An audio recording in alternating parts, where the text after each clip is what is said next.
Okay, sharing a best practice, kind of things I've learned over the 30-ish batches I've done.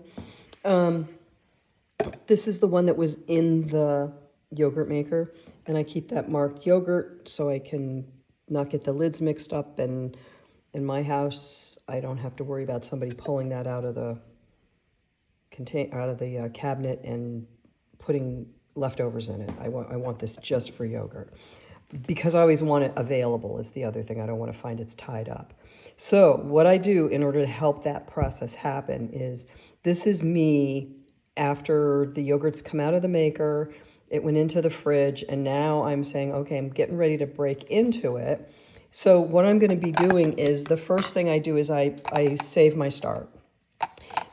I do this just for fun. I've made 21 batches of El Rotary, and I just mark on here 100 degrees at 36 hours, so it reminds me.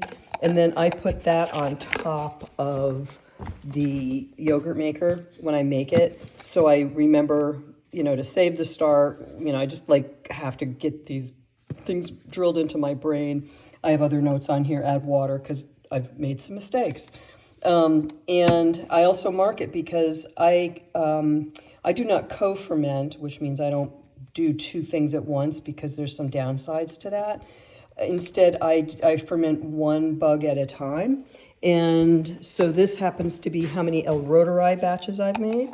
And what I'm about to do now is save the start so I don't forget it. So I put it in a small container, and I just need maybe a couple of tablespoons is all Dr. Davis says to save.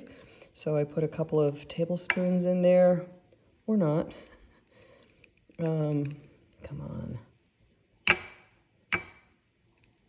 There we go. And then I seal that bad boy up as fast as I can, because that's my start. I don't want any contamination in there.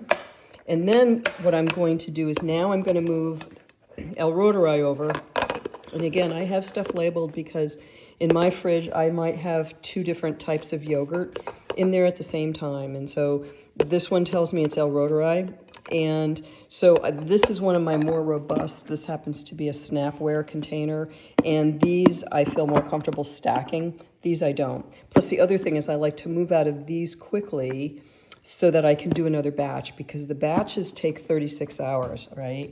And so 36 hours, I could run out of yogurt before then. So what I've been doing here is I try to leapfrog and keep a yogurt, plenty of yogurt in the fridge. And I find that if I move out of this container and into this container, then these are clean and ready to go.